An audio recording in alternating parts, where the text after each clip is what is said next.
శుక్లాంబరధరం విష్ణుం శశివర్ణం చతుర్భుజం ప్రసన్నవదనం ధ్యాయేత్ సర్వవిఘ్నోపశాంతయే అని స్వామివారి నమస్కారం చేసుకుని మన బ్రహ్మసూత్రాల్లో మొదటి అధ్యాయంలో 3వ పాదంలో ఉన్నాము. అందులో కూడా 4 అధికరణాలు పూర్తి చేసుకున్నాము. పోయిన వారము ఈ క్షణాధికరణాన్ని కూడా చూసుకుంటూ వచ్చాము.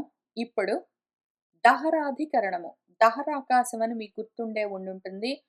అక్కడ కూడా మనము 2వ పాదంలో కూడా దహరాకాశాన్ని గురించి విచారణ చేస్తూ వచ్చాము. మళ్ళీ ఒకసారి ఇక్కడ 3వ పాదంలో కూడా ఈ దహరాకాశం గురించి చెప్తూ వస్తూ ఉన్న మంత్రాలను పెట్టుకుని అక్కడ చెప్పబడుతూ ఉన్నది పరబ్రహ్మమేనా కాదా అని ఆలోచన చేద్దాము. ఇంతకీ దహరము అంటే చిన్నది అని అర్థం.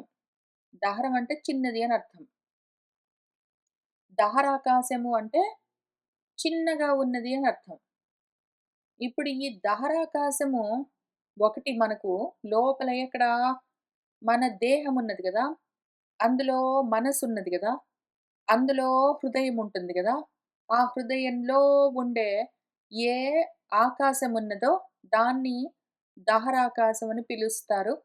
దాన్నే హృదయాకాశం అని పిలుస్తారు. కాక బయట పంచభూతాల్లో ఉన్న ఆకాశము మనకు తెలుస్తూనే ఉన్నది. దాన్ని భూతాకాశం అని పిలుస్తారు. ఇప్పుడు మన మంత్రాలు కొన్ని విషయాలు చెప్తూ వస్తూ ఉన్నాయి. ఆకాశం అంటుంది, అది ఇంతకీ ఏ ఆకాశం గురించి చెప్తుంది? ఈ మనిషిలో అంటే జీవుడి లోపల ఉన్న దహరాకాశం గురించి చెప్తుందా? అక్కడ బయట పంచభూతాల్లో ఉన్న ఆకాశం గురించి చెప్తుందా? పరబ్రహ్మం గురించి చెప్తుందా? ఇంకేమైనా చెప్తుందా? చూద్దాము. అందులో మొదటి సూత్రము దహరహ. దహరహ అంటే పరబ్రహ్మము. ఇంక ఎక్కువగా మనం దీని గురించి ఎన్ని రకాలుగా విచారణ చేస్తాము అవసరం లేదు. దహరం అంటే కూడా, దహరాకాశం అంటే కూడా పరబ్రహ్మమే అని మన సూత్రకారులు చెప్తూ ఉంటే, ఎందుకట్లా నువ్వు నిర్ణయించావు? ఎందుకు దహరాకాశం అంటే పరబ్రహ్మం అని ఎట్లా చెప్తున్నావు అని అడిగితే, ఉత్తరేభ్యః తర్వాత తర్వాత చెప్పిన మంత్రాల్లో గూడా మళ్ళీ అదే విషయాన్ని ప్రతిపాదిస్తూ, ఉపదేశిస్తూ వచ్చింది గదా మన చాందోగ్యోపనిషత్, అందుకని. అక్కడే గాదు ఎక్కడైనా సరే మళ్ళీ తర్వాత చెప్పిన మంత్రాల్లో ఉన్నది ఇదే విషయం గదా! అందుకని ప్రకరణమే పరబ్రహ్మమైతే వేరే విషయం గురించి ఎట్లా జెప్తారు? అందుకని దహరాకాశం అంటే పరబ్రహ్మమే అని ఆ సూత్రానికి స్థూలంగా అర్థము. ఇప్పుడు దాని భాష్యం చూద్దాము. అథ యత్ ఇదం అస్మిన్ బ్రహ్మపురే దహరం పుండరీకం వేయేష్మ దహరః అస్మిన్ అంతరాకాశః తస్మిన్ యత్ అంతః తద్ అన్వేష్టవ్యం తత్ వావ విజిజ్ఞాసితవ్యం ఇత్యాది వాక్యం సమామ్నాయతే. చాందోగ్యోపనిషత్తులో 8వ అధ్యాయంలో మొదటి ఖండంలో మొదటి మంత్రంలో ఈ విషయం ఉన్నది. అధ ఇంకా తర్వాత. ఇంక దేని తర్వాత? దీనికన్నా ముందు భూమా అని అన్నింటికన్నా చాలా పెద్దగా ఉన్న తత్వం గురించి చెప్తూ, పరబ్రహ్మం గురించి, ఇంకా తర్వాత అధ ఇంకొక రకంగా చెప్తా పట్టు నీకు అదే విషయము. యత్ ఏదైతే ఇదం ఇదిగో ఇందులో, అస్మిన్ బ్రహ్మపురే ఈ బ్రహ్మపురంలో, అందులో గూడా దహరంలో పుండరీకం హృతకమలం అని పిలుస్తాం గదా! హృదయ పుండరీకంలో ఆ వేస్మ ప్రదేశంలో దాని పేరు దహరము. అదసలు దహరంగా ఉంటుంది. దహరం అంటే చిన్నగా ఉంటుంది. ఇందులో ఈ బ్రహ్మపురంలో చిన్నగా దహరంగా స్వల్ప మాత్రంగా ఒక పుండరీకం ఉంది గదా! అది దహరం అనుకో. అస్మిన్ అంతః అందులో ఆకాశం ఉన్నది. ఆ దహరంలో హృదయ గుహరంలో ఆకాశం ఉన్నది. తస్మిన్ యత్ అంతః తత్ అందులోపల ఏదున్నదో అది అన్వేష్టవ్యం వెతకవలసి ఉన్నది. తత్వావ అదే విజిజ్ఞాసితవ్యం తెలుసుకోవలసి ఉన్నది. నువ్వేం చెయ్యి అంటే ఇంక కూర్చో. విషయం ఇంత క్లియర్‌గా అడ్రెస్‌తో సహా చెప్పాను గదా! ఇంకసలు ఏమీ కష్టం లేదు. నువ్వేం చెయ్యాలంటే, నీ దేహం చూసుకుంటున్నావు గదా! దాని పేరు బ్రహ్మపురం. అందులో దహరం పుండరీకం ఒకటున్నది. నీ మనసొకటుంది గదా! మనసులో హృదయ పుండరీకం అని ఒక చిన్న ప్రాంతం ఉంటుంది. ఆ నీ హృదయంలో దహరాకాశం అని ఒకటుంటుంది. ఆ దహరాకాశం దాన్నే హృదయాకాశం అనుకో. అందులో ఏదుందో దాన్ని వెతుకు. కూర్చో ఇంక వెతుకు. బయట ఎక్కడెక్కడో ఏంటేంటో వెతుకుతూ తిరుగుతావు. బయట ఏవేవో విషయాలన్నీ ఆలోచిస్తావు. బయటవి గావు. లోపల అక్కడుంది. ఎక్కడుందో చూసుకున్నావు గదా! అక్కడ. దాన్ని వెతుకు. అదే వెతకవలసింది. అదే తెలుసుకోవలసింది. దాన్ని తెలుసుకో అని ఆ మంత్రం చెప్తూ ఉన్నది. ఊరికే కాదు మాట మాటకి అదే చెప్తుంది. తాత్ర. ఈ విషయంలో ఈ మంత్రం గురించి ఇందులో నాకన్నీ అనుమానాలే. యః అయం దహరే పుండరీకే దహరః ఆకాశः శ్రుతः సః కిం భూతాకాశः అథవా విజ్ఞానాత్మా అథవా పరమాత్మా ఇతి సంశయ్యతే. యః ఏదైతే ఇందులో దహరే పుండరీకే ఆ చిన్న హృదయమన్న పుండరీకంలో దహరాకాశం అని ఏదో ఉంటుంది అనేది శృతం చెప్తూ ఉంటే వింటూ ఉన్నాం గదా! శృతి. సహా ఆ దహరము, ఆ దహరాకాశము ఇంతకీ కిమ్ ఏంటది? భూతాకాశమా? అథవా లేకపోతే విజ్ఞానాత్మ మన జీవుడా? అథవా లేకపోతే పరమాత్మ అని మనకు అనుమానాలు. కుతః సంశయః ఎందుకయ్యా నీకు సంశయాలు దీని గురించి? అంటే ఇదిగో చెప్తా పటు. దాన్ని భూతాకాశము అని గూడా అనవచ్చు. జీవాత్మ అని గూడా అనొచ్చు. పరమాత్మ అని గూడా అనొచ్చు. ఎందుకు అంటే అన్ని రకాలుగా జెప్పిందిక్కడ. అది రకరకాలుగా చెప్పింది. అందుకని అనుమానాలు. ఒక్క రకంగా జెప్పుంటే ఈజీగా క్లియర్‌గుండేది. ఇప్పుడు నా క్వెషన్ ఏంటంటే, ఆకాశ బ్రహ్మపుర శబ్దాభ్యాం ఒకవైపు ఆకాశం అంటుంది. ఆకాశం, ఆకాశం అంటుంది. ఏమంటుంది ఇక్కడ? ఇదిగో ఇక్కడ అస్మిన్ ఆకాశం అన్నది గదా! పోనీ ఆకాశం అని ఊరుకోకుండా బ్రహ్మపురం, బ్రహ్మపురం అంటుంది.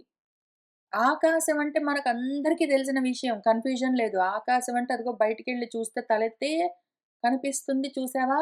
పంచభూతాల్లోని ఆకాశం, భూతాకాశం. అందరికీ తెలిసిన విషయం. ఆకాశం అంటే అసలు అనుమానమే లేదు. మళ్ళీ పోనీ ఆకాశం అని ఊరుకుందా అది? బ్రహ్మపురం అంటుంది. బ్రహ్మ అనింది. పోనీ బ్రహ్మపురంలో బ్రహ్మ అంటే పోనీ పరబ్రహ్మ అనుకోవచ్చు. పురం అన్నది. పురం అంటే మళ్ళీ దేహం గదా! దేహంలో ఉండేదేంటి? బ్రహ్మపురంలో ఉండేది ఇక్కడ జీవుడు గదా! ఇన్ని రకాలుగా చెప్పింది గాబట్టి మాకిన్ని రకాల అనుమానాలొస్తున్నాయి. ఆకాశం అన్నది, బ్రహ్మపురం అన్నది ఆ 2 శబ్దాల వల్ల అసలు అనంతమైన క్వెషన్స్ మాకు. ఆకాశ శబ్దః హి అయం భూతాకాశే పరస్మింశ్చ ప్రయుజ్యమానః దృశ్యతే. ఆకాశం అన్న శబ్దము ఒకవైపు భూతాకాశానికి గూడా ప్రసిద్ధంగా వాడుతారు. ఆకాశం అంటే బయటున్న పంచభూతాల్లోని ఆకాశం. పరాన్ని గూడా ఆకాశం అని పిలుస్తూ ఉంటుంది. మధ్యలో మన వేదము. ఆ రకంగా గూడా అది ప్రయుజ్యమానము ఉపయోగింపబడుతూ ఉంటుంది. ఆ పదాన్ని అట్లా గూడా వాడుతుంటారు. అట్లా దృశ్యతే కనిపిస్తూ ఉంటుంది. ఆ 2 పదాలు అట్లా కనిపిస్తుంటాయి. తత్ర ఇంక ఈ విషయంలో కిం మరి భూతాకాశః ఏవ దహరః స్యాత్. ఆ బయట ఉన్న పంచభూతాల్లోని భూతాకాశమే దహరాకాశమా మరి? కిం వా లేకపోతే పరః ఇతి సంశయః పరమాకాశమా? ఇది ఇంతకీ దహరాకాశం అని చెప్తూ ఉన్నది భూతాకాశమా? పరమాకాశమా? తథా అట్లానే అది ఊరుకోకుండా బ్రహ్మపురం అన్నది గదా! బ్రహ్మపురం ఇతి కిం జీవః అత్ర? ఇక్కడ చెప్తూ ఉన్నది బ్రహ్మపురం అని చెప్తూ ఉన్నది జీవుడి గురించా? ఎందుకు అంటే, బ్రహ్మనామ తస్య ఇదం పురం శరీరం బ్రహ్మపురం అథవా పరస్యైవ బ్రహ్మణః పురం బ్రహ్మపురం ఇతి. బ్రహ్మపురం అన్నది ఊరుకున్నది. అత్ర ఇందులో బ్రహ్మనామ తస్య ఇదం పురం శరీరం బ్రహ్మపురం కదా! బ్రహ్మం అన్న పేరున్నదేదున్నదో దాని యొక్క పురము అంటే ఈ దేహము, శరీరము బ్రహ్మపురం అయ్యుండొచ్చు. లేదా జీవుడు అన్న పేరున్న బ్రహ్మ ఎవడున్నాడో, జీవాత్మ, వాడు ధరించిన ఈ దేహము కూడా బ్రహ్మపురం. అథవా లేకపోతే పరస్య బ్రహ్మణః పురం కూడా కావచ్చు కదా! పరబ్రహ్మకు గూడా అది పురం గావచ్చు. బ్రహ్మపురం అంటే జీవుడు నివసిస్తున్న ఈ దేహమన్న ఉపాధి బ్రహ్మపురమా?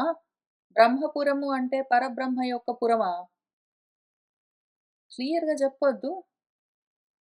ఇందులో జీవస్య పరస్య వా అన్యతరస్య పురస్వామినః దహరాకాశత్వే సంశయః. ఇది జీవుడి పురమా? పరుడి పురమా? అన్యతరస్య ఇంకెవడైనా ఆ పురానికి స్వామి ఉన్నాడా ఎవడైనా? వాడి పురమా? అందులో ఉన్న దహరాకాశమా ఏమిదంతా అని సంశయం కలుగుతూ ఉన్నది. ఎందుకు అంటే ఆకాశ శబ్దస్య భూతాకాశే రూఢత్వాత్ భూతాకాశః ఏవ దహర శబ్దః ఇతి ప్రాప్తం. ముఖ్యంగా మిగిలినవన్నీ పక్కన పెడదామయ్యా. ఆకాశం అన్న శబ్దాన్ని ప్రయోగించింది. ఆకాశం అంటే భూతాకాశం అని రూఢంగా రూఢ్యర్థంతో ఉన్నది గదా! ప్రసిద్ధంగా ఆకాశం అంటే పంచభూతాల్లోని ఆకాశం. కాబట్టి ఇక్కడ చెప్పబడుతూ ఉన్నది భూతాకాశం గురించే. ఈ మంత్రం ఇంతకి దేని గురించి చెప్తున్నది? నువ్వు అన్వేష్టవ్యం, విజిజ్ఞాసితవ్యం అని తెలుసుకోవలసింది, అన్వేషించబడవలసింది అని చెప్తూ ఉన్నదేదున్నదో ఆకాశం అదేం చెప్తుంది? పొయ్యి నువ్వు బయట పంచభూతాల్లో కనిపిస్తున్న ఆకాశం ఉంది చూడు. తలెత్తి చూస్తే బయటికెళ్తే. ఆ ఆకాశం గురించి తెలుసుకో అని చెప్తున్నది అని నాకర్థమయ్యింది. అంటే ఇంక గూర్చో. ఈ అర్థము సగమే అర్థమైంది. యాక్చువల్‌గా అనర్థమయింది నీకు. నీకు యదార్థం గాలేదు నీకు. అనర్థమయ్యింది. ఫస్ట్ ఆఫ్ ఆల్ చాలా సింపుల్‌గా భూతాకాశమే ధారాకాశం అని చెప్తున్నదని నువ్వు అంత ధాటిగా చెప్తున్నావు. నిజంగా పంచభూతాల్లోని ఆకాశాన్ని అన్వేషించని ఎవరన్నా చెప్తారా? కళ్ళకు ప్రతాడికి కనిపిస్తుంటే. పైగా దాని గురించి అది జడ పదార్థం. దాని గురించి తెలుసుకోవాల్సిందేముంది అది అట్లా ఉంటుంది. అందరికీ తెలిసిన బయట పంచభూతాల్లోని ఆ ఆకాశము, దాని గురించి కొత్తగా వెతకవలసిందేముంది? తెలుసుకోవాల్సిందేముంది ఫస్ట్ ఆఫ్ ఆల్? అదసలు ఒక ఆలోచన గూడా రాదు. ఒక ప్రశ్న మళ్ళీ పైగా. ఇంకొకటి చూద్దాము. పోనీ జీవుడి గురించి చెప్తున్నదా ఇక్కడ అంటే, జీవుడి గురించి చెప్తూ ఉన్నప్పుడు హృదయం లోపల ఉన్నది కొంచెం మాత్రంగా ఉన్నది అని చెప్తూ ఉన్నప్పుడు, కొంచెం మాత్రంగా ఉన్నదాన్ని తెలుసుకో, నేర్చుకో, వెతుకు అని ఎందుకు చెప్పడం? అనంతమైతే అదిగో వెతుకు, తెలుసుకో అని చెప్పొచ్చు. ఎక్కడో కొంచెం మిణుకు మిణుకు అనుకుంటే ఎక్కడో గూట్లో కూర్చున్న దాన్ని లోపల కొంచెంగా అసలు దాని పేరే దహరం అని జెప్పి, ఇంత మాత్రం ఉన్నది దీన్ని తెలుసుకో అంటే, దాన్ని వెతకడం ఎందుకు? తెలుసుకోవడం ఎందుకు? కాబట్టి జీవాత్మ గూడా కాదు. అసలు అది గూడా పని జేయదు ఫస్ట్ ఆఫ్ ఆల్. అయితే మరి నువ్వు చెప్పింది బానే ఉంది గానీ, ఇంకొక కారణం గూడా ఉంటది. జీవాత్మ అని చెప్పడానికి, ఒప్పుకోవడానికి వీల్లేదు. దీనిలోనే మొత్తం అన్నీ ఉన్నాయని తర్వాత మళ్ళీ ఇంకొక ఉత్తరేభ్యః మంత్రాలొస్తాయి. తర్వాత ఉన్న మంత్రాల్లో ఏమంటుంది, ఇందులోనే మొత్తము పృథివీ దగ్గర నుంచి ఆకాశం వరకు అన్నీ అందులోనే ఉంటాయి అని చెప్తుంది. అన్నీ అందులోనే ఉంటాయని తర్వాత ఒక మంత్రం వస్తుంది. అది చూసుకుంటే గాని నీకీ మంత్రానికి అర్థం తెలియదు. భూమి దగ్గర నుంచి ఆకాశం వరకు అన్నీ అందులోనే ఉంటాయి అని ఉంటుంది మంత్రం. భూమి దగ్గర నుంచి ఆకాశం దాకా అన్నీ అందులోనే ఉంటాయి అంటే, ఒకవేళ ఇక్కడ చెప్తున్నది ఆకాశమే అయితే, ఆకాశం ఆకాశంలో ఉంటుందని ఎట్లా చెప్తుంది ఆ మంత్రము? ఆ ప్రకరణము? కాబట్టి భూతాకాశం గాదు. భూమి దగ్గర నుంచి ఆకాశం దాకా అన్నీ అందులోనే ఉంటాయంటే, ఈ చిన్న దేహంలో ఉంటాయని చెప్పడం కుదరదు. కాబట్టి అదేం జెప్తున్నది అంటే, అంతటా ఉన్నది, నీలో కూడా ఉన్నది. నువ్వు దీన్ని ఆ విధంగా భావన చేసి తెలుసుకో అని చెప్పడము దాని ఉద్దేశం. యాజ్ ఇట్ ఈస్‌గా ఉన్నదాన్ని ఉన్నట్టు బయట ఆకాశాన్నో, లోపల ఉన్న ఏదో దహరము అల్పమైన దాన్నో పట్టుకోమని గాదు. అంతటా ఉన్నది ఇక్కడ కూడా ఉన్నది. అన్నీ అందులోనే ఉన్నాయి. భూమి నుంచి ఆకాశం దాకా అన్నీ అందులోనే ఉన్నాయి. అది సర్వగతమై ఉన్నది కాబట్టి ఇందులో కూడా ఉన్నది. ఇదిగో ఏదో ఒక ప్లేస్ చెప్తున్నాము. నీ హృదయ పద్మంలో ఉన్న ఆకాశమే అనుకో. అక్కడి నుంచి నువ్వు భావన చేయడం మొదలుపెట్టు అని అది నేర్పించడం కోసం చెప్తూ ఉన్నది.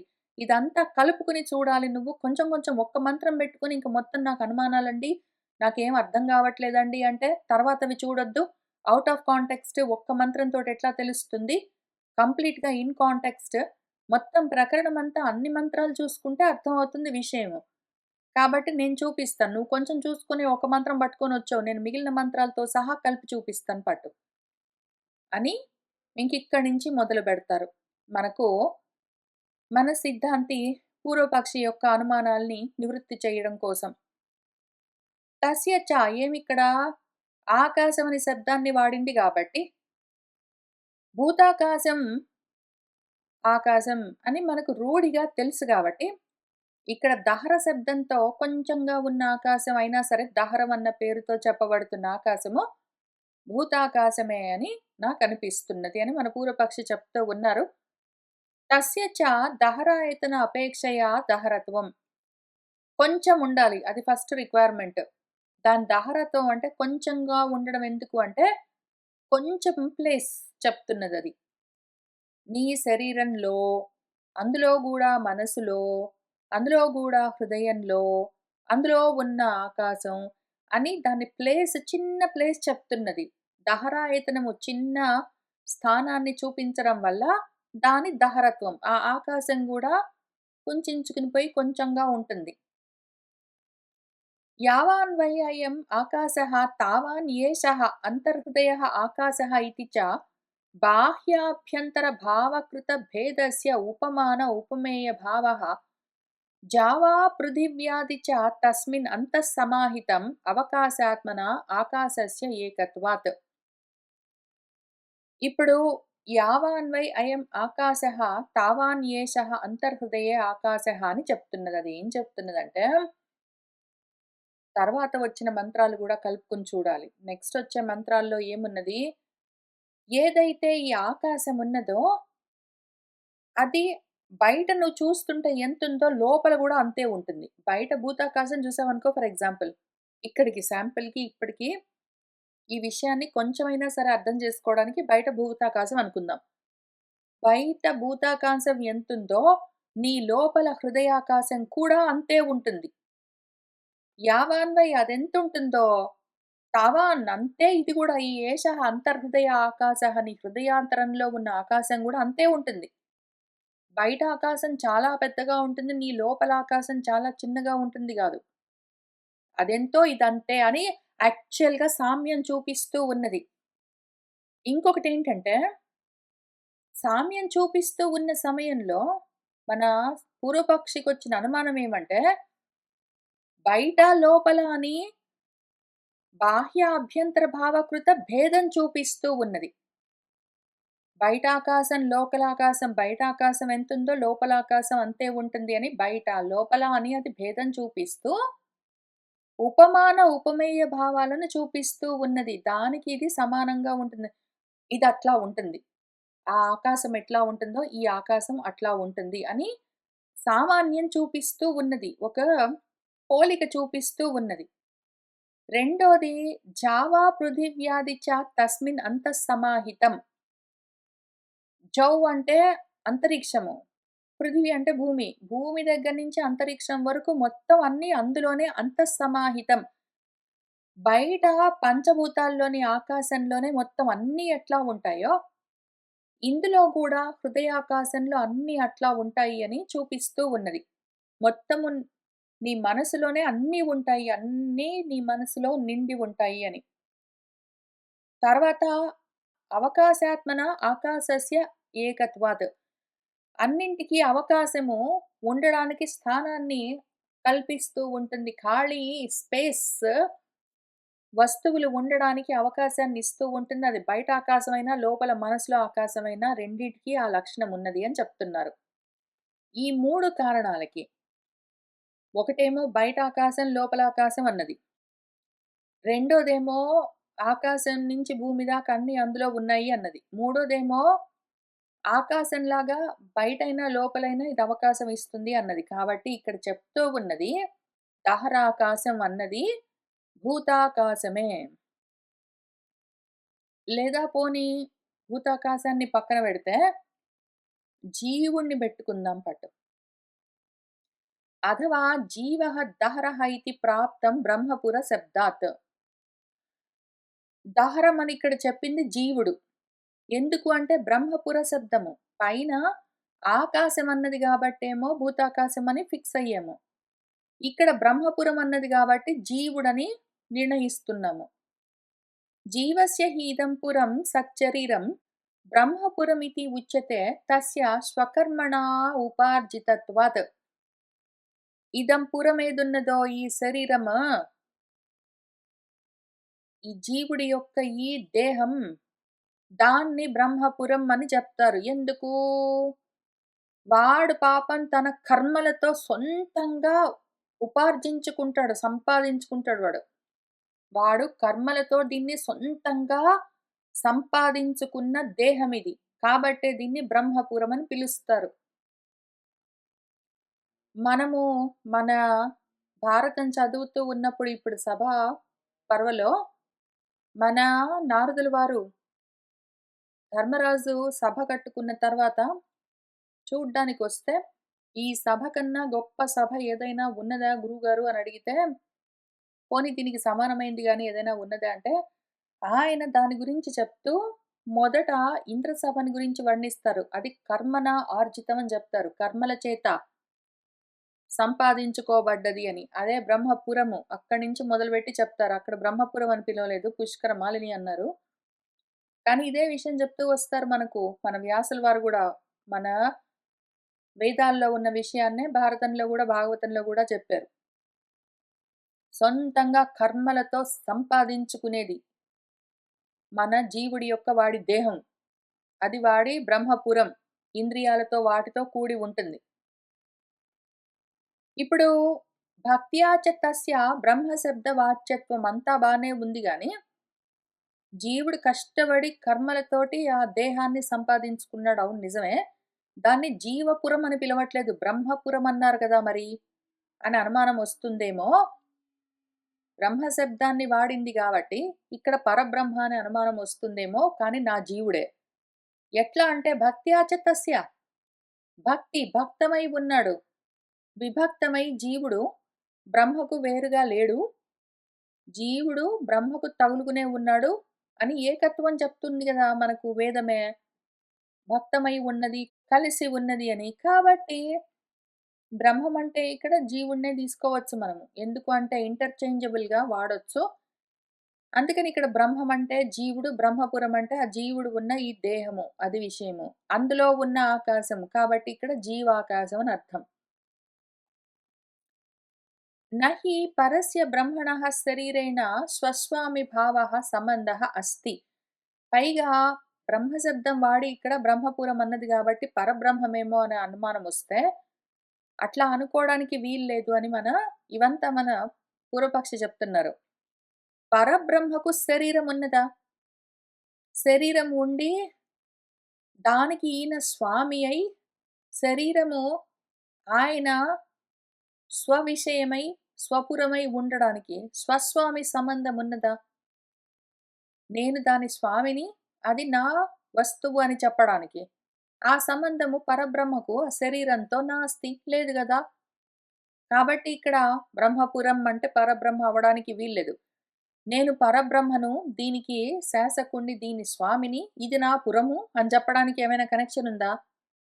లేదు గదా! ఆ దేహంతోటి పరబ్రహ్మకు అటువంటి సంబంధము స్వస్వామి సంబంధము. కాబట్టి ఇక్కడ బ్రహ్మపురం అంటే జీవుడే గాని బ్రహ్మ గాదు. ఒకటి పాపం జీవుడు కష్టపడి ఆ పురాన్ని సొంతంగా కర్మలతోటి తయారు చేసుకున్నాడు. 2 జీవుడికి బ్రహ్మకు భేదం లేదు. కాబట్టి ఇక్కడ బ్రహ్మపురం అంటే జీవుడి పురమే. 3 బ్రహ్మ అని చెప్పడానికి వీల్లేదు. ఎందుకు అంటే బ్రహ్మకు అసలు శరీరంతో సంబంధం లేదు. ఇంకా ఉన్నాయి. అక్కడికే అయిపోలేదు. తత్ర పురస్వామినః పురైకదేశే అవస్థానం దృష్టం యథా రాజ్ఞః. పైగా నువ్వేం చెప్తావు? బ్రహ్మము, పరబ్రహ్మము మొత్తం అంతా సర్వగతమై ఉంటుందని చెప్తావు. అది ఇక్కడ పని చేయదు. స్పెసిఫిక్‌గా ఈ దేహంలో, అందులో గూడా మనసులో, అందులో గూడా హృదయంలో, అందులో గూడా ఆకాశం అని ఇన్ని జెప్పారు. ఎక్కడో ఒక్క దేశంలో ఉండాలి, ఒక్క ప్రదేశంలో ఉండాలంటే కుదరదు.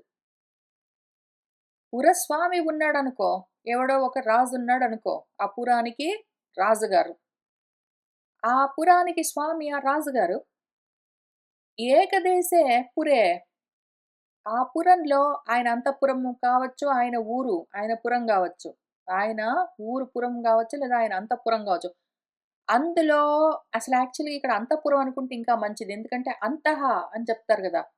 అంతర్హృదయే అని. కాబట్టి ఇక్కడ హృదయం అని జెప్పింది అంతఃపురం అనుకుందాం.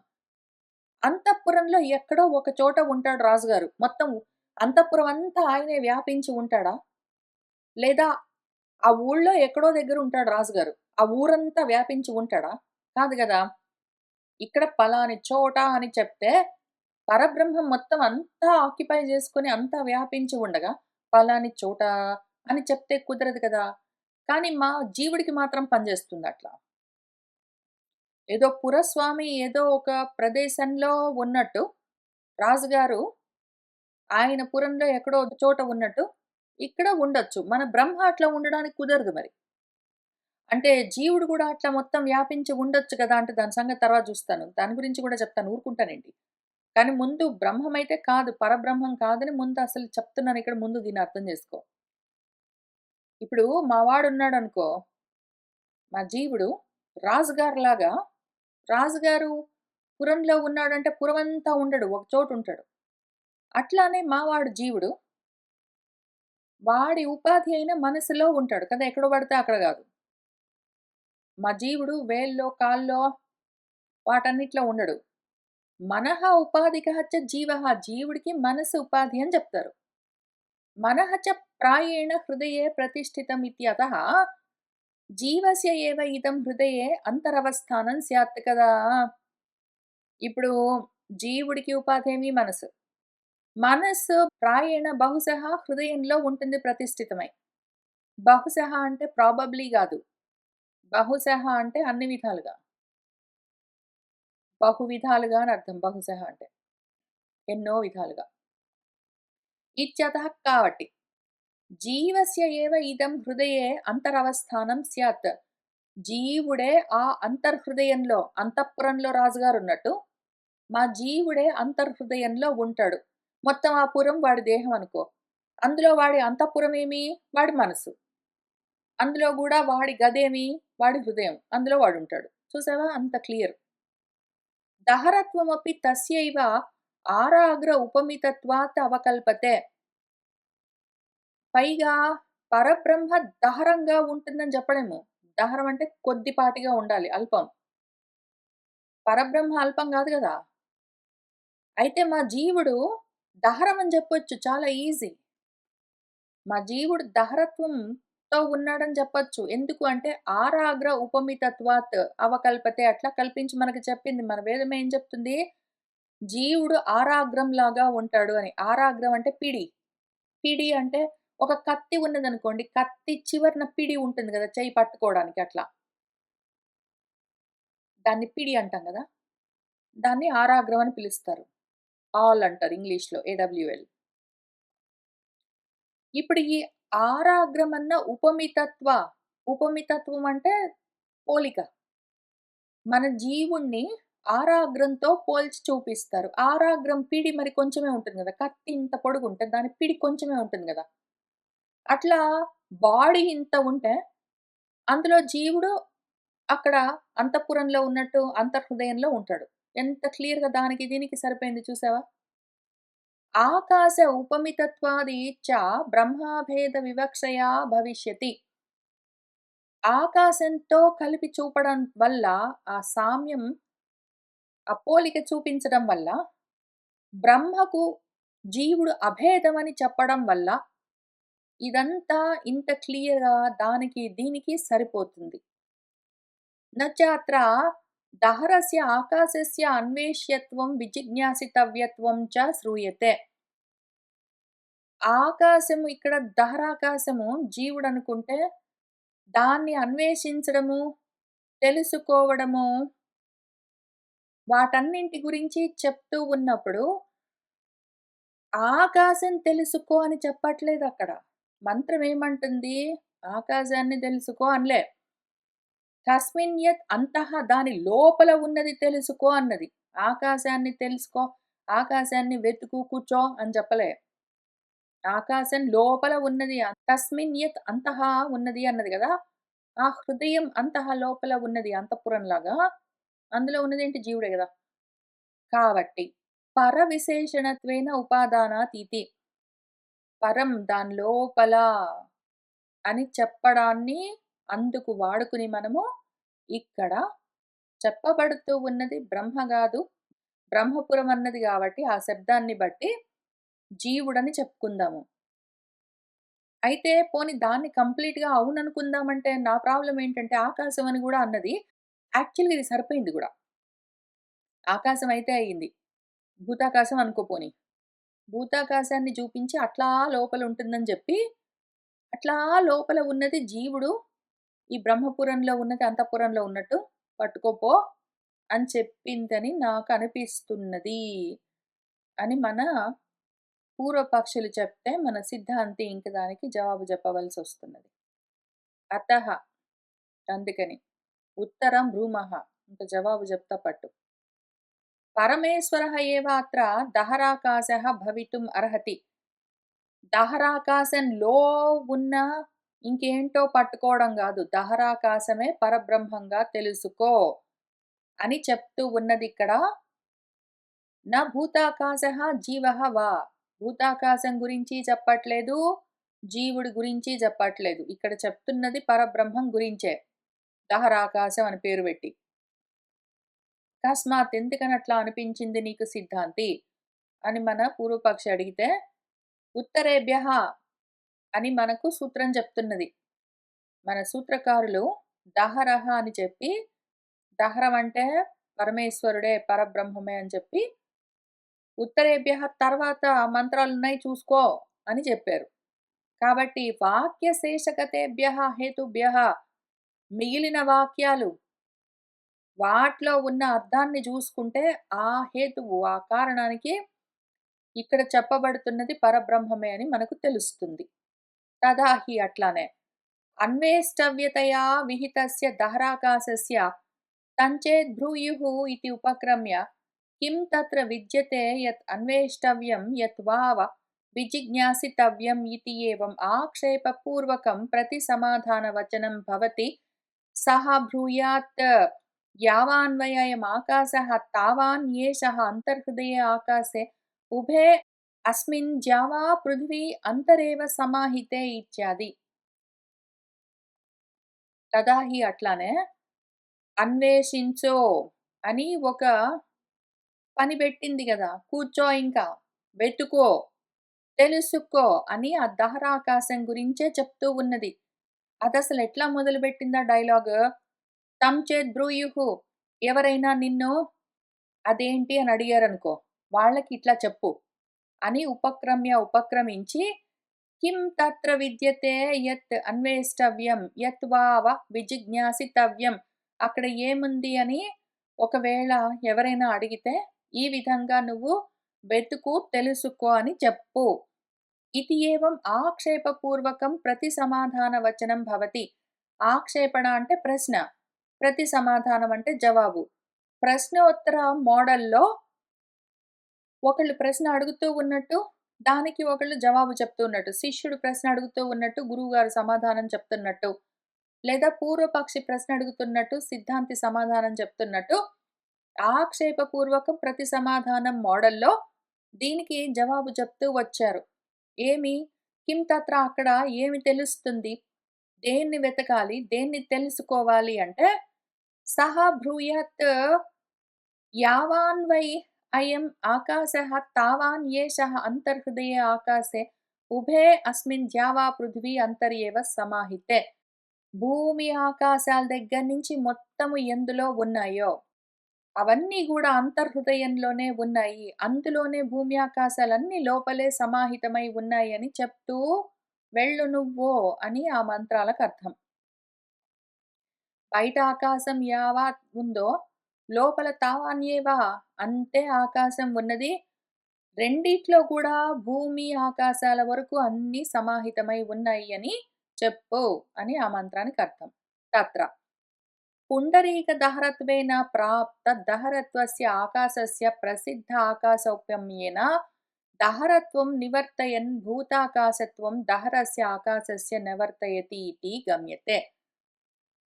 ఈ మంత్రంతో మనకు మన వేదం ఏం చేసింది?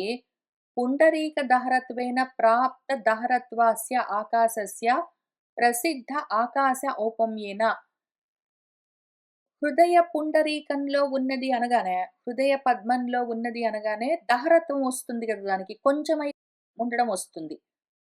నీ హృదయ పుండరీకంలో ఉన్న ఆకాశము అనగానే, కొంచెమైపోయిన ఆకాశమని మనకు మనసుకి ఆలోచన కలుగుతుంది అని, ఆ కొంచెమై ఉండడాన్ని ప్రాప్తిస్తే దాన్ని తొలగించడం కోసమే ప్రసిద్ధంగా ఉన్న ఆకాశమేదున్నదో భూతాకాశం, దాన్ని ఉపమానంగా చూపిస్తూ భూతాకాశం ఎంత ఉంటుందో నీ దహరాకాశం కూడా అంతే ఉంటుంది అని చూపిస్తూ ఉన్నది. ఇక్కడ మన వేద మంత్రం చేస్తున్న పనేమి అంటే, ఆ మొత్తం బయట ఉన్న భూతాకాశం అంతా నీ హృదయ పద్మంలోకొచ్చేసింది అంటే, ఇది చిన్నదైపోయింది అని చూపించడం గాదక్కడ ముఖ్యమైన ఉద్దేశం.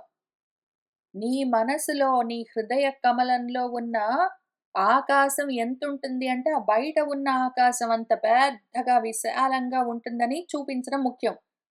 ఆ బయట ఉన్న ఆకాశం చిన్నదైపోయి నా లోపలికొచ్చింది గాదు. నా లోపల ఉన్న ఆకాశం చిన్నదనుకునేవు కాదు. అది ఆ బయటున్న ఆకాశంలాగా చాలా విస్తారంగా ఉంటుంది. బయట ఆకాశంలో ఎన్ని వస్తువులుంటాయో మొత్తం బ్రహ్మాండాలు అవన్నీ గూడా సూర్యుడు, చంద్రుడితో సహా అన్నీ అందులో ఉంటాయి గదా! అట్లానే అవన్నీ నీ హృదయాకాశంలో కూడా ఉంటాయి. అంత పెద్దది నీ హృదయాకాశం. అది దహరమని నువ్వనుకోకు అని చెప్పడము దాని ఉద్దేశం. అందుకని దాన్ని అటువంటి అనుమానాన్ని నివర్తింపజేయడం కోసమే, దాన్ని తొలగించడం కోసమే ఇట్లా చెప్పింది గానీ, దహరం అన్నది గాబట్టి చిన్నదైపోయిన ఆకాశమని మనసులో నువ్వు భావన చెయ్యకు. పైగా యద్యపి ఆకాశశబ్దः భూతాకాశే రూఢः తథాపి తేనైవ తస్య ఉపమా న ఉపపద్యతే ఇతి భూతాకాశశంకా నివర్తితా భవతి.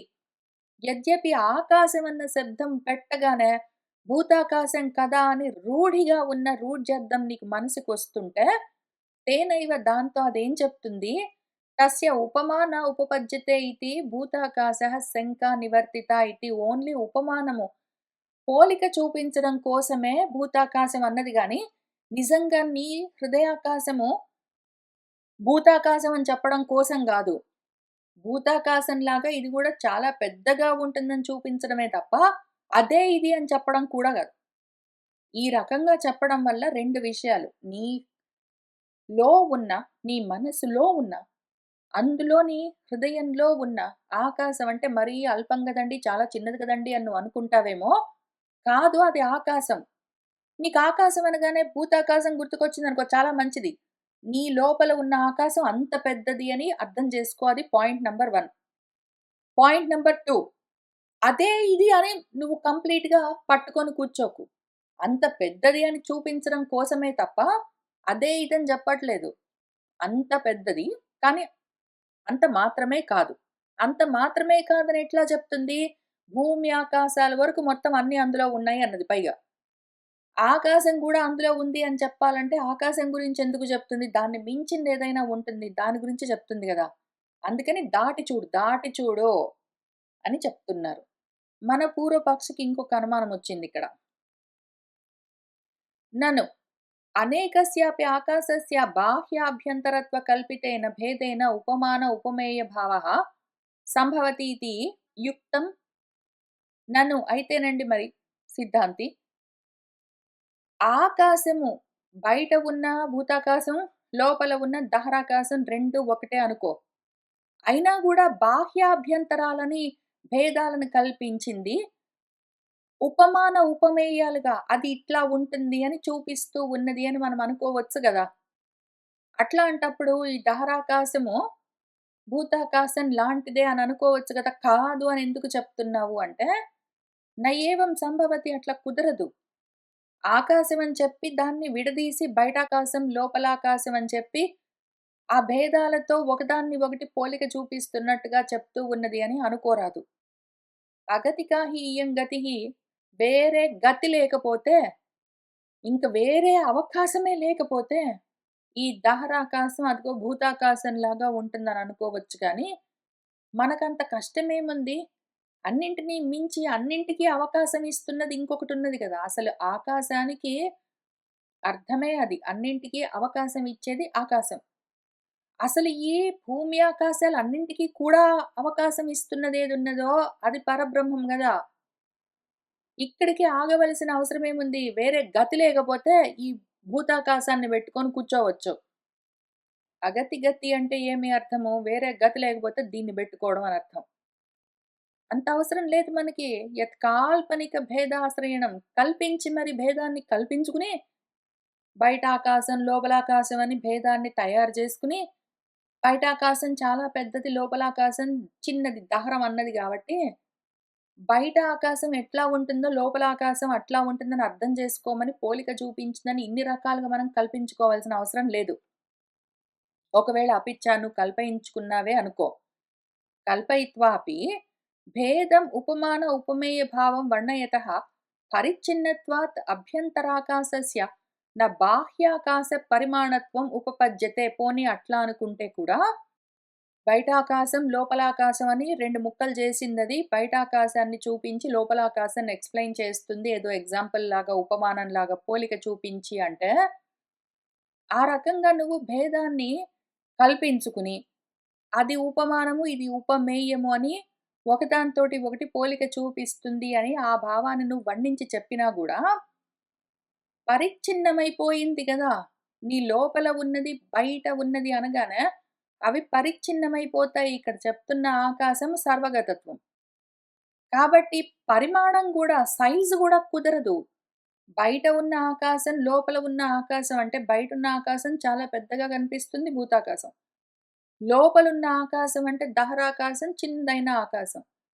సైజు పరిమాణం దాని ప్రమాణం గూడా సరిపోదు. కాబట్టి అట్లా కుదరదు. నను పరమేశ్వరస్యాపి జాయానాకాశాత్తితి శతపథబ్రాహ్మణే ఇతి శృత్యంతరాత్ నయ్యేవ ఆకాశ పరిమాణత్వం ఉపపద్యేత. ఎందుకు ఇప్పుడు సైజు సరిపోదు, ఎక్కువ తక్కువలవుతాయి, పరిచ్ఛిన్నమైపోతుంది అని నువ్వు చెప్తున్నావు గానీ, పరమేశ్వరుడికి కూడా అట్లా చెప్పింది గదా! శతపథ బ్రాహ్మణం ఉంది గదా! అదేం జెప్పింది? ఆకాశం కన్నా పెద్దది అని చెప్పలేదు? కన్నా పెద్దది అని శృత్యంతరం వేరే శృతి శతపథ బ్రాహ్మణంలో చెప్పినట్టు, ఆకాశానికి ఇట్లా పరిమాణము బయట, లోపల అంటే పరిమాణాలొస్తాయి, పరిచ్ఛిన్నమైపోతుంది, వద్దు అని నువ్వు చెప్తున్నావు గానీ, నేను గాదు కల్పించి చెప్పింది. మన వేదమే జెప్పిందక్కడ శతపథ బ్రాహ్మణంలో ఆకాశం కన్నా పెద్దది అన్నది. అట్లా చెప్పేసరికి మరి అక్కడ పరిమాణం రాలేదు ఆకాశానికి అని మన పూర్వపక్షి ప్రశ్న. దానికి మన సిద్ధాంతి నయేషః దోషః అక్కడ చెప్పిన దాన్ని అట్లా కాదు నువ్వు అర్థం చేసుకునేది. ఇప్పుడు ఇందులో దోషం లేదు నేను చూపిస్తా పట్టు. పుండరీక వేష్టన ప్రాప్త దహరత్వ నివృత్తి పరత్వాత్ వాక్యస్య న తావత్వా ప్రతిపాదన పరత్వం. పుండరీకం లోపల అంటే హృదయ పుండరీకం లోపల వేష్టించి అందులో చుట్టుకుని ఉన్నది అని ఒకవేళ అనుకుంటే దానివల్ల ప్రాప్తించిన దహరత్వం చిన్నదైపోవడము అని ఏదున్నదో దాన్ని నివారించడం కోసమే ఆ వాక్యము ఇంత స్పెసిఫిక్‌గా అది ఇది ఒకటే అదెంతుంటుందో ఇదంతుంటుంది అని చెప్పింది. అదెంతుంటుందో ఇదంతుంటుంది అనగానే అది బయట ఉంటుంది, ఇది లోపల ఉంటుంది అని నువ్వు భేదాలన్నీ కల్పించి చూడడానికి వీల్లేదు. అదెంతుంటుందో ఇదంతుంటుంది అంటే అది అంతు లేకుండా ఉంటుంది, ఇది గూడా అంతు లేకుండా ఉంటుందని జూడాలి. హృదయ పుండరీకంలో ఉంది అనగానే చిన్నదైపోతుంది, దహరమైపోతుందని ఇట్లాంటి అనుమానాలొస్తాయనే మన వేదము అదెంతో ఇదంతా అని చెప్పింది. దాన్ని ప్రతిపాదించడం దానికి ముఖ్యమైన ఉద్దేశము. భేదం చూపించడం కాదు లోపల బయట అని. ఉభయ ప్రతిపాదనే హి వాక్యం భిద్యేత నువ్విట్లా 2 ప్రతిపాదించావనుకో. ఒకవైపేమో ఈ దహరాకాశమే ఆ బయట భూతాకాశం అంటావు. ఒకవైపేమో ఆ బయట ఉన్న భూతాకాశము, లోపల ఉన్న దహరాకాశం అని భేదం ఉన్నది అంటావు. ఇది అదే అని చెప్తున్నావా? ఇది వేరు, అది వేరు అని భేదం చెప్తున్నావా? ఒకే వేద వాక్యానికి 2 అర్థాలు చెప్తున్నావా నువ్వు? అట్లా చేస్తే వాక్య భేదమన్న దోషమొస్తుంది. ఒకటేసారి వేరే వేరే అర్థాలు, విపరీత అర్థాలు చెప్పడం అయిపోతుంది. నచ కల్పతే పుండరీకవేష్టితే ఆకాశైకదేశే ద్యావా పృథివీ ఆదీనాం అంతఃసమాధానముపపద్యతే.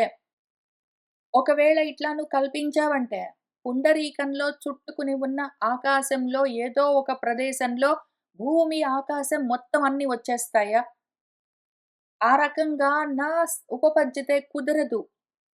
ఎందుకు అంటే, ఏషః ఆత్మ అపహత పాప్మ విజరః విమృత్యుః విశోకః విజిగుత్సః అపిపాసః సత్యకామః సత్యసంకల్పః ఇతి చ ఆత్మత్వ అపహత పాపత్వాదయః చ గుణాః న భూతాకాశే సంభవంతి.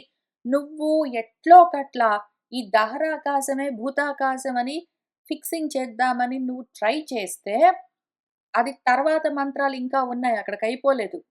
అదేం చెప్పింది? ఇది ఆత్మ. అపహత పాప్మ. దీనికి పాపాలేమీ లేవు. విజరము దానికి జరము లేదు. అమృత్యువు దానికి మృత్యువు లేదు. విశోకము దానికి శోకము లేదు. విధిగుత్సము దానికి ఆకలి లేదు. అపిపాస దానికి దాహము లేదు. అది సత్యకామము. అది కోరిందంటే అది నిజమవుతుంది. సత్య సంకల్పము దాని సత్యమెప్పుడు సత్ అయి ఉంటుంది అని ఇన్ని ఆత్మత్వాన్ని చూపిస్తూ దానికున్న అపహత పాప్మత్వాది ఈ మొత్తం లక్షణాలని రకరకాల గుణాలని చెప్తూ ఉంటే ఇవన్నీ నీ భూతాకాశానికి ఉన్నాయా పూర్వపక్షి? నిజంగా నీ భూతాకాశానికి ఇవన్నీ ఉన్నాయా? ఇన్ని రకాలుగా. మిగిలినవన్నీ వదిలిపెట్టు. విమృత్యువు, విజరము అవుతుందా అది? First of all. దానికి నాశముంటుంది. పంచభూతాల్లో ఉన్న ఆకాశానికి నాశముంటుంది. ఈ లక్షణాలన్నీ లేకుండా ఉండాలి. అప్పుడే అక్కడ ఆ మంత్రంలో చెప్తున్న ఆకాశం ఏంటో తెలుస్తుంది. నువ్వు కొంచెం దాకా వెళ్ళి ఇంకిదే అని ఆగిపోతావు. దాటు. ఆ తర్వాత యద్యపి ఒకవేళ ఆత్మశబ్దః జీవే సంభవతి. పోనీ భూతాకాశం కాకపోతే పోనీ సిద్ధాంతి నా జీవుడున్నాడు గదా అంటావేమో. తథాపి అయినా కూడా ఇతరేభ్యః కారణేభ్యః ఇంకా వేరే కారణాలున్నాయి అది జీవుడు కాకుండా పోవడానికి. జీవశంక అపి జీవుడేమో అన్న అనుమానం గూడా నివర్తిత. తొలగిస్తూనే ఉన్నాయి ఆ వేద మంత్రాలు. ఆ రకంగా భవతి. నహి ఉపాధి పరిచ్ఛిన్నస్య ఆరాగ్ర ఉపమితస్య జీవస్య పుండరీక వేష్టన కృతం దహరత్వం శక్యం నివర్తయితుం. ఉపాధితో పరిచ్ఛిన్నమైపోయి ఆరాగ్రమాత్రంగా ఏదో పిడి మాత్రంగా ఉన్న పిడి అన్న సామ్యంతో పోలికతో చూపిస్తారంతా. ఏదో ఇంత మాత్రంగా ఉన్న జీవుడు పరిచ్ఛిన్నమై కొంత మాత్రంగా ఉన్న జీవుడు హృదయ పుండరీకంలో పరివేష్టించి ఉండడం అన్నది చూపించడం వల్ల తొలగించడము కుదరదు. ఉపాధి పరిచ్ఛిన్నమై ఆరాగ్ర ఉపమితస్య జీవస్య పుండరీక వేష్టన కృతం దహరత్వం నివారించడానికి కుదరదు. నువ్వు ఇదే అది అని చెప్పావంటే చిన్న జీవుడు చిన్న ప్రాంతంలో ఉన్నాడు అని చెప్తూ, అదిగో బయట ఉన్న ఆకాశమంతా ఉన్నాడు అని చెప్పడం కుదరదు. నువ్వు ఈ దహరత్వాన్ని జీవుణ్ణి పెట్టుకొని తొలగించలేవు. చిన్నదైపోయిన దాన్ని నేను అల్పుణ్ణి అన్న జీవభావంతో ఉన్న దాన్ని బెట్టుకుని దీన్ని తొలగించలేవు నువ్వు. చిన్నదాన్ని చిన్నదానితో తీసేయలేవు. బ్రహ్మాభేద వివక్షయా జీవస్య సర్వగతత్వాది వివేక్ష్యతే ఇతి చేత్. చిన్నదాన్ని చిన్నదానితో తీయలేవు అంటే ఇంకొకటి చెప్తా పట్టు సిద్ధాంతి. బ్రహ్మతోటి నా జీవుడికి అభేదం అని నువ్వే మాటి మాటికి చెప్తుంటావు గదా! బ్రహ్మతో అభేదం ఉన్నది అని వివక్ష చెప్పడం వల్ల జీవుడికి కూడా సర్వగతత్వం ఉంటుంది గాబట్టి, హృదయాకాశంలో, దహరాకాశంలో ఉన్న జీవుడు కూడా అంతటా సర్వగతమై ఉన్నాడు అని చెప్పొచ్చు గదా! మరి ఆ రకంగా చెప్తుందో ఏమో ఈ మంత్రము. ఆ విధంగా పోనీ నా జీవుడిని తీసేస్తే భూతాకాశంలో ఉన్న జీవుడు, ఇక్కడ దహరాకాశంలో పరిచ్ఛిన్నంగా ఉన్నవాడు ఒకటే ఎట్లా అవుతుంది అని నువ్వు కొట్టేయాలని చూస్తే, ఈ జీవుడు కూడా బ్రహ్మలాగా సర్వగతం ఎందుకంటే జీవుడికి, బ్రహ్మకు అభేదం గదా! ఆ రకంగా ప్రయత్నం చేద్దామా? అని మన పూర్వపక్షి అడిగితే, మన సిద్ధాంతి ఏం చెప్తున్నారు? యదాత్మతయా జీవస్య సర్వగతత్వాది వివేక్ష్యేత తస్యైవ బ్రహ్మణః సాక్షాత్ సర్వగతత్వాది వివక్ష్యతాం ఇతి యుక్తం. ఆ ఆత్మతయ ఆత్మగా జీవుడి గురించి చెప్తే అప్పుడు సర్వగతం చెప్పొచ్చు. అప్పుడు సాక్షాత్తుగా బ్రహ్మలాంటి సర్వగతత్వం ఉన్నది అని చెప్పడం ఉచితమే అవును. జీవుణ్ణి నువ్వు ఆత్మ స్వరూపంగా చెప్తున్నావా? కాదు గదా! యదపి ఉక్తం బ్రహ్మపురం ఇతి జీవేన పరస్య ఉపలక్షితత్వాత్ రాజ్ఞః ఇవ జీవస్య ఏవ ఇదం పురస్వామినః పురైకదేశవర్తిత్వం అస్తు ఇతి. ఇంకొకటేమన్నావు నువ్వు? యద్యపి ఏదో ఇంకొకసారి ఇంకొక మాట అన్నావు. బ్రహ్మపురంలో ఉన్నందుకు జీవుడయ్యాడు అని చెప్తూ ఉన్నావు గదా! పరమనన్నది మరిప్పుడు పరమని నువ్వు ఎట్లా దాన్ని అన్వయం చేస్తావు అంటే, రాజుగారిలాగా ఉంటాడులే పట్టు అని జీవుణ్ణి ఆ పురానికి స్వామిగా చూపిస్తూ, పురంలో ఏదో ఒక ప్రదేశంలో రాజుగారున్నట్టు, అంతఃపురంలో ఓ చోటున్నట్టు, ఈ బ్రహ్మపురంలో జీవుడన్న బ్రహ్మ ఉంటాడు అని నువ్వు ఏదో అస్తు అట్లా ఉండొచ్చులే అన్నావు గదా! దాని గురించి అత్ర భ్రూమః ఇప్పుడు చెప్తాను విను. పరస్యైవ ఇదం బ్రహ్మణః పురం సత్ శరీరం బ్రహ్మపురం ఇతి ఉచ్యతే బ్రహ్మశబ్దస్య తస్మిన్ ముఖ్యత్వాత్. పరబ్రహ్మము యొక్క పురమిది ఈ శరీరము. అందుకే దీన్ని బ్రహ్మపురం అని పిలుస్తారు. అందులో బ్రహ్మ శబ్దం ఇక్కడ ముఖ్యంగా పరబ్రహ్మనే మనము తీసుకోవలసి ఉంది. ఇక్కడ బ్రహ్మపురం అని ఎందుకంటున్నారంటే పరబ్రహ్మపురం కాబట్టి. పరబ్రహ్మపురం అని ఎట్లా చెప్తావు సిద్ధాంతి నువ్వు? బ్రహ్మకు నిజంగా ఒక పురం ఉన్నదా? దాంతో తగులుకుని ఉండడం ఉన్నదా? అని ఇవన్నీ నువ్వు క్వెషన్స్ చేస్తావు. దాని గురించి ఆలోచన చేద్దాము. అని చెప్తూ ఉన్నారు. ఈలోగా మనం ఇంకొక మాట జ్ఞాపకం చేసుకుందాము. మన వ్యాసుల వారే స్వయంభువ మనువు గారు అంటే మన మనువు ఆయన బ్రహ్మావర్త దేశంలో ఉంటారు. బ్రహ్మపురంలో ఉంటారు అని రాస్తారు మన భాగవతం నిండా. ఆయన చెప్తూ ఉన్న బ్రహ్మపురం ఇదే. ఈ బ్రహ్మపురం గురించే అక్కడ చెప్తూ ఉన్నారు. ఎక్కడ మళ్ళా ఉండేదెవరు? మనువు గారు అంటే మనసు.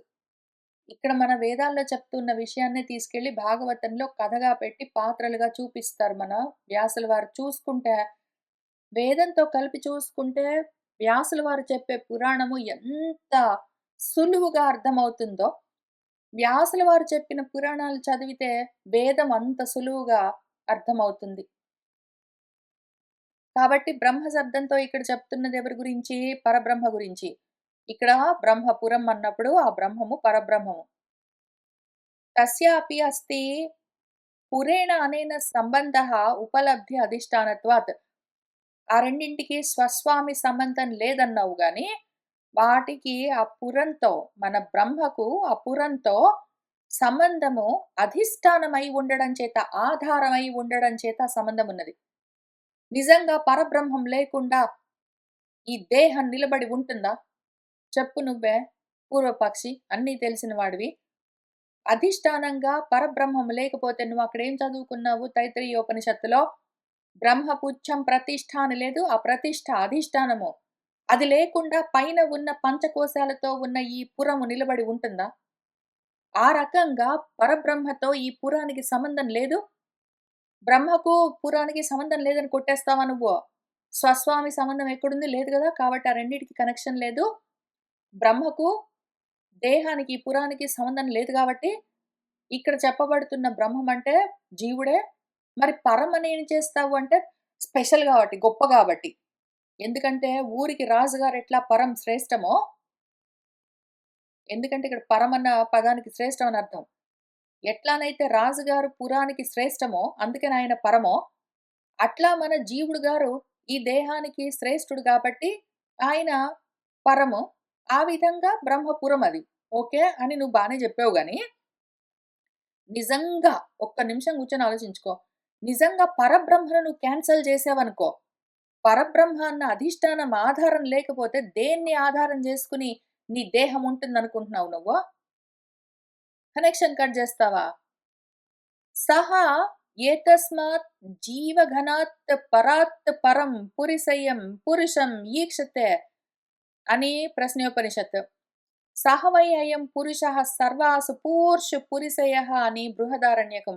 ఇత్యాది శృతిభ్యః ఈ విధంగా ఎన్ని శృతి వచనాలున్నాయి.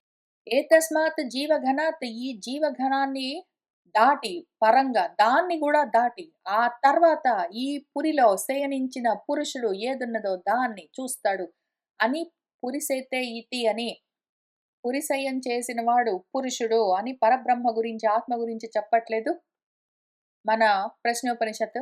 అట్లానే అయం పురుషః ఎందుకు ఈయనను పురుషుడు అంటారు పరాత్మను? సర్వాసు పూర్షు అన్ని పురాల్లో పురిసయః నివసిస్తూ ఉండడం చేత అని బృహదారణ్యకం చెప్పలేదు. అటువంటప్పుడు బ్రహ్మపురం అంటే ఆత్మపురం కాకుండా పోయిందా? ఆ పురాల్లో ఉన్నది పరబ్రహ్మమే, పరమాత్మే అని చెప్తూ ఉంటే ఇన్ని వేద వాక్యాలు. కనెక్షన్ లేదని కట్ చేసేస్తున్నావు. అథవా జీవపురే एव अस्मिन् ब्रह्म सन्निहितमुपलक्ष्यते यथा శాలగ్రామే విష్ణుః సన్నిహితః ఇతి తద్వత్. జీవపురంలో మాత్రమే ఎట్లా ఉంటుంది బ్రహ్మపురపు ఇది జీవపురం అనుకో. బ్రహ్మపురము కాదు జీవపురం అని నువ్వు అన్నావనుకో. అస్మిన్ బ్రహ్మ ఇందులో సన్నిహితంగా మన బ్రహ్మ లేడు. ఇది బ్రహ్మపురం అంటే బ్రహ్మను నువ్విక్కడ జీవుడిగా తీసుకో సిద్ధాంతి. ఆ 2 సినానిమస్ గదా పైగా అని నువ్వు నాకు బానే జెప్పావు. పోనీ నువ్వు చెప్పినట్టు బ్రహ్మపురం అంటే జీవపురం అనుకుందాము. ఈ జీవపురం అయితే గూడా ఇందులో బ్రహ్మ లేకుండా పోయిందా? బ్రహ్మ లేకుండానే జీవుడు సెపరేట్‌గా వాడి పాటికి వాడు ఉంటాడా? ఆ పురాన్ని పాలించుకుంటూ. ఇప్పుడు ఒక సాలగ్రామం ఉందనుకో. ఏదో ఒక చిన్న రాయి ఉందనుకో సాలగ్రామం. అందులో విష్ణువు ఎట్లా ఉంటాడో, అట్లానే ఈ దేహంలో బ్రహ్మ అట్లా ఉంటుంది. చూస్తున్నావా? నువ్వు దాన్ని జీవపురం అని పిలుచుకో, నువ్వు ఏమైనా జేసుకో. బ్రహ్మ అన్న అధిష్టానం లేకుండా ఆ పురము ఉండదు. బ్రహ్మ లేకుండా ఆ జీవుడు లేదు. అట్లాంటప్పుడు పరబ్రహ్మం కాకుండా పోతుంది అని నువ్వు చెప్పడానికి వీల్లేదు. కుదరదు. తత్ యథా ఇహ కర్మచితః లోకః క్షీయతే ఏవం ఏవ అముత్ర పుణ్యచితః లోకః క్షీయతే ఇతి చాందోగ్యే. ఏ విధంగానైతే కర్మాల చేత చిత్తము సంపాదించుకున్న లోకాలన్నీ నశించిపోతాయో, అట్లానే అముత్ర లోకాలు పుణ్యం చేత సంపాదించుకున్న పరలోకాలు గూడా క్షయమైపోతాయి, క్షీణించిపోతాయి అని కర్మల చేత మా వాడు కర్మలతోటండి కష్టపడి వాడు సొంతంగా ఈ దేహాన్ని తయారు చేసుకున్నాడండి. అందుకే ఇది వాడి పురము. వాడు కర్మలతో కట్టుకున్నాడు గాబట్టి ఇది వాడి ఇల్లండి అని నువ్వు బానే జెప్తున్నావు గానీ, అవన్నీ క్షయమైపోతాయి.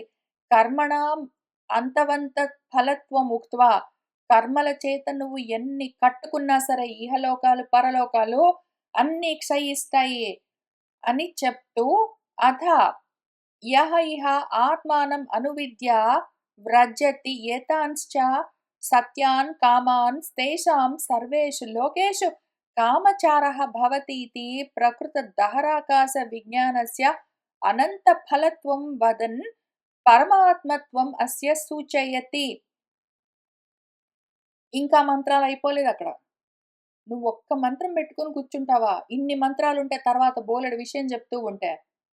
అథ ఇంకా తర్వాత చెప్తున్నాను విను అని మన మంత్రం ఏం చెప్తున్నది? యహ ఎవడైతే ఇహ ఇక్కడ ఈ దేహంలోనే ఉండి వాడక్కడే ఆత్మానం అను విద్య ఆత్మను అనుసరించి దాన్ని తెలుసుకున్నాడనుకో. ఇంక వాడు వ్రజతి వెళ్తాడెక్కడికి? ఏం పొందుతాడు వాడు? ఏతాన్ సత్యాన్ కామాన్ తేషాన్ సర్వేషు లోకేషు. వాడి సత్యకామాలు, వాడు ఏమేమి కోరుకుంటాడో అవన్నీ గూడా అన్ని లోకాలు మొత్తం ఆ కామచారుడై వాడు ఉంటాడు. వాడు ఏమి కోరుకుంటాడో అవన్నీ వాడి వైపు ఉంటాయి అని ఇప్పుడు ప్రస్తావించబడుతున్న ఈ దహరాకాశం అన్న ప్రకరణంలోనే విజ్ఞానస్య ఆ దహరాకాశాన్ని నువ్వు ఒకవేళ తెలుసుకున్నావంటే అనంతమైన ఫలము మొత్తం అంతా నీదే అని వదని చెప్తూ పరమాత్మత్వం గురించే వాడికి చూపిస్తూ ఉన్నది కదా! ఒకవేళ ఇక్కడ చెప్తున్న దహరాకాశం జీవుడైతే, జీవుడిని మాత్రం తెలుసుకున్నంత మాత్రాన మొత్తం అనంతము వాడికెక్కడొస్తుంది? దహరాకాశం ఒకవేళ పరమాత్మను తెలుసుకుంటేనే గదా! అనంతమైన ఫలం కలుగుతుందని చెప్తున్నదక్కడ. కాబట్టి నీ జీవుడినెట్లా పట్టుకొనొస్తావు? ఫస్ట్ ఆఫ్ ఆల్ భూతాకాశం తెలుసుకున్నా ఒకటే, తెలుసుకోపోయినా ఒకటే. భూతాకాశమే నశించిపోతూ ఉంటే, దాన్ని తెలుసుకున్న వీడు ఏమి సంపాదించుకుంటాడు? అట్లానే జీవుణ్ణి తెలుసుకుంటే కూడా, వాడు సంపాదించుకున్న లోకాలే నశించిపోతూ ఉంటే, వాడే నశిస్తే, అటువంటప్పుడు వాడిని తెలుసుకుంటే అనంతం ఎక్కడ కలుగుతుంది? అది కూడా అంతవంతమై ఉంటుంది గదా! మనము ఒకవేళ అనంతమైన పరాత్మ తత్వాన్ని తెలుసుకుంటేనే కదా అనంతమైన ఫలం ప్రాప్తించేది. అందుకని ఇక్కడ చెప్తున్నది దహరాకాశం తెలుసుకో నువ్వు, దాన్ని అన్వేషించు, ఇంక కూర్చో, ఆలోచన చెయ్యి. తెలుసుకున్నావంటే తెలుసుకున్నవాడు అన్నీ పొందుతాడు అని చెప్తూ ఉన్నది. అంత క్లియర్‌గా స్పష్టంగా చెప్తూ ఉంటే, ఆ దహరాకాశం పరమాత్మ గాకుండా పోతుందా? అంతకన్నా తక్కువ అయ్యేందుకు అవకాశం ఉందా?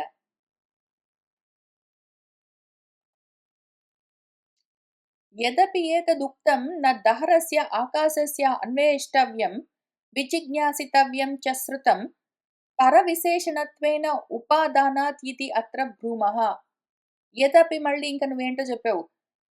దహరాకాశం అన్వేషించవలసి ఉన్నది, తెలుసుకోవలసి ఉన్నది అని పరం గురించి చెప్తూ ఇక్కడ అనట్లేదు. అక్కడ చెప్తూ ఉన్నది పరబ్రహ్మని పుచ్చుకుని దహరాకాశాన్ని తెలుసుకో, దహరాకాశాన్ని అన్వేషించు అనట్లేదని నువ్వేంటో అన్నావు గదా! దాని గురించి చెప్తాను విను.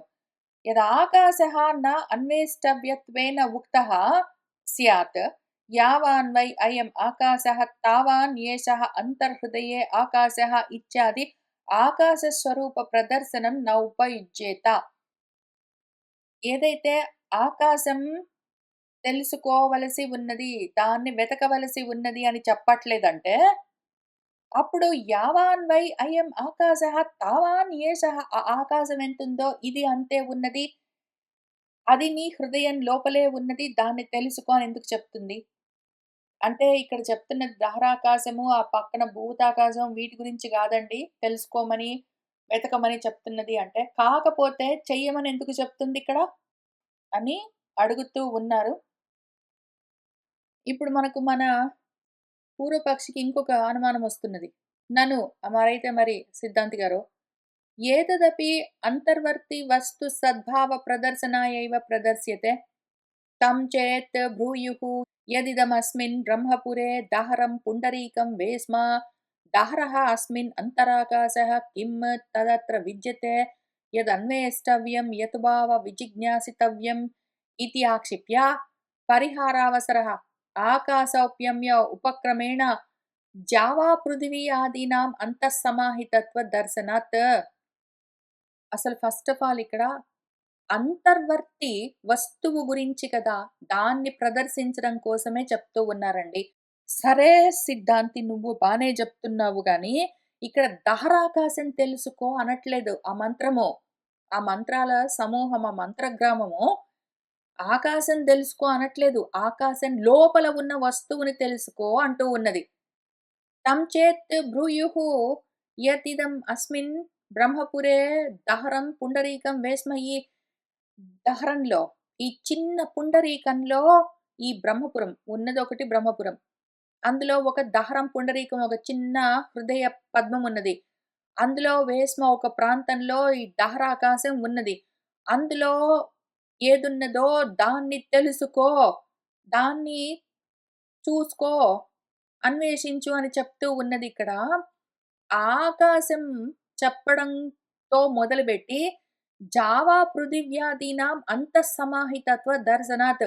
అందులోనే ఈ భూమి, ఆకాశాలు అన్నీ ఉన్నాయి అని చెప్పింది గదా!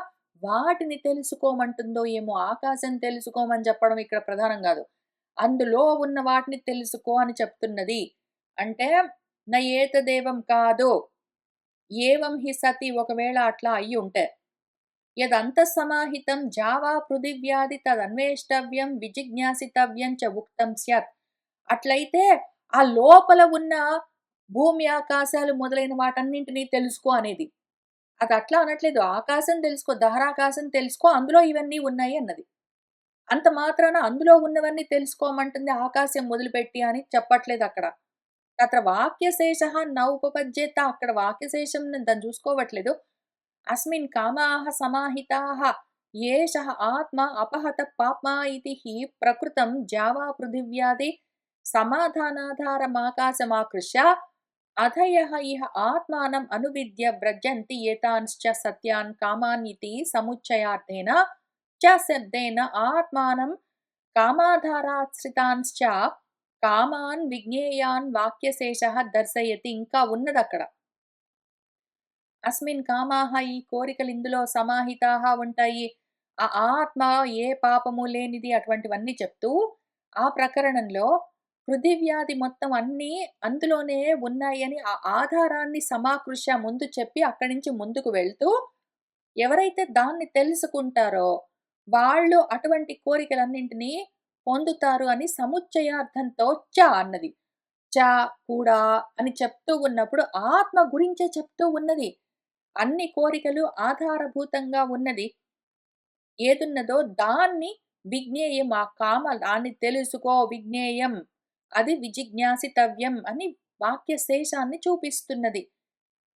తస్మాత్ వాక్య ఉపక్రమే అపి దహరః ఏవ ఆకాశః హృదయ పుండరీకాధిష్టానః సః అంతస్థైః సమాహితైః పృథివ్యాదిభిః సత్యైః చ కామైః విజ్ఞేయః ఉక్తః ఇతి గమ్యతే.